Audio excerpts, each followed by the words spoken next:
நீங்க விஜய் சார் கூட ஒர்க் பண்ணியிருக்கீங்க. ஆமாங்க. இப்போ இந்த பிரச்சனையை வந்து நீங்க இது மூலமா தொடங்கி வச்சுட்டீங்க.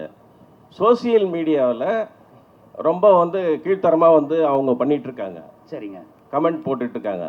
இதுக்கு முற்றுப்புள்ளி வந்து நீங்க விஜய் சாரை நேரில் சந்திச்சு விளக்கம் சொல்லுவீங்களா?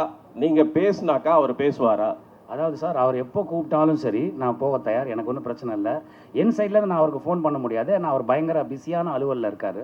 அந்த சைட்லேருந்து எனக்கு ஃபோன் பண்ணி என்னை கூப்பிட்டாங்கன்னா நான் போய் என்னென்னு எக்ஸ்பிளைன் பண்ண முடியும். அதுக்கு எங்கிட்ட எந்த தடையும் கிடையாது. நான் மட்டும் இல்லை, எங்கள் டீமே கூட வரதுக்கு தயாராக இருக்காங்க. நாத்திக முன்னேற்ற கழகம் என்பது உங்களுக்கு தெரியாத விஷயங்கள் கிடையாது. ஆத்திகம் பேசுகிறவர்கள் ஜஸ்ட் எவ்வளவு அதிகபட்சம் 2% இருக்கலாம். அவர்கள் ஒரு அரசாங்கத்தை தீர்மானிக்கிற இடத்துல இருக்காங்களா இல்லைன்னு தான் பதில் வரும்.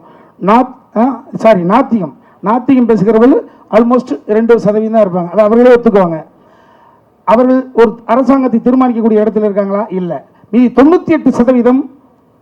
ஸோ அப்போ நம்ம அப்படி வச்சிங்கன்னா இது பெரிய ஒரு டாபிக்காக போயிட்டு